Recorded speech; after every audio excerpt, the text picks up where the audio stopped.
I got one last question, maybe two. Okay. How about achieving balance between these three subjects that we've been talking about: mind, body, spirit, money, health, relationships? What are some of your thoughts on that? Because obviously, if one is out of whack, then our entire lives become out of whack. If we're only focused on money, then relationships might suffer and health suffers, and you've seen that, I'm sure, and it's no good.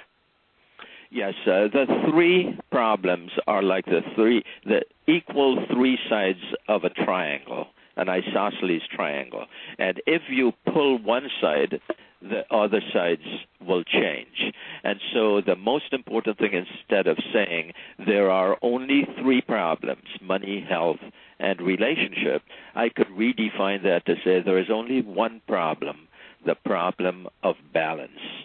And the way we keep that going is by being grounded in some habits. For example, we talked about the habit of being grateful. If we start that, if we do that even through our worst moments during the day, but at least once a day, and this is a habit I've had for years. Yeah, when I put it away, things didn't look that good. When I remembered to do it, they started looking differently. And you start feeling grateful.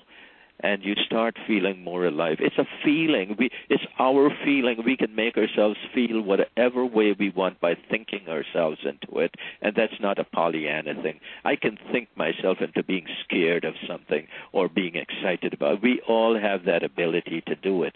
So what I would say to maintain balance is we've got to work with these principles of slowing down the conversation, speeding, getting sources of inspiration, which is a whole big lecture I gave once about how you do that, and staying inspired, enthusiastic, and grateful all the time, and then nothing will ever be able to touch you. Okay. Very good. John, you still there? Yeah. Okay. Yeah. And last question then for you. We talked about hitting rock bottom. Do you feel like people have to go to the rock bottom, to the deep, dark levels before they can appreciate all the things that they didn't have before and they can get it back, or is there some way that we can learn from others that have gone there before us?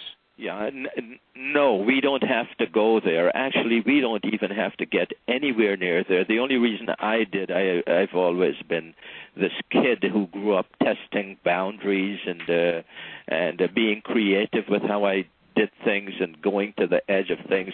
I'm the guy who was almost gored by wild buffaloes in Africa, almost ran over by elephants in India, almost attacked by gorillas in another part of Africa.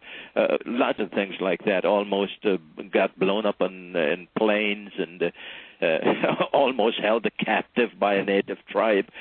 Stuff like that happened to me, and it's like I pushed the window because I might have wanted to make things a little bit more exciting, or maybe I was just foolish.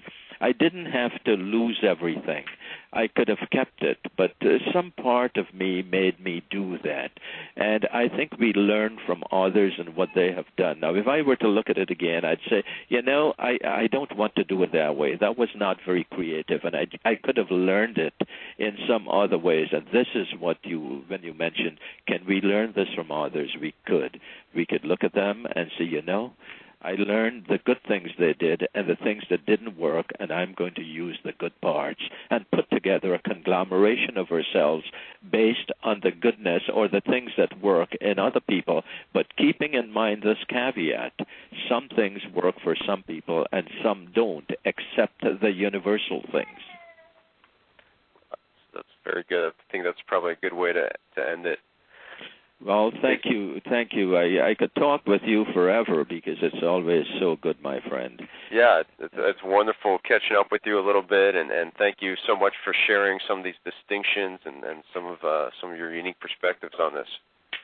Well, thank you, Yannick, and I'll see you soon in a couple of months maybe, and I hope you get to come to this thing in Atlanta where we will be talking about it. We will be going into areas that most people in the normal business world will never go into. We'll be talking about dreams and the messages. We'll talk about alternate time travel. We'll talk about some of the very things we talked about, but we will show how to do them. Very good. Yeah, I'm looking forward to that. You take care, my friend. Okay, John. To Missy. Okay, have a great evening. Yeah. Okay. Yeah, thanks. Thank you, Fish.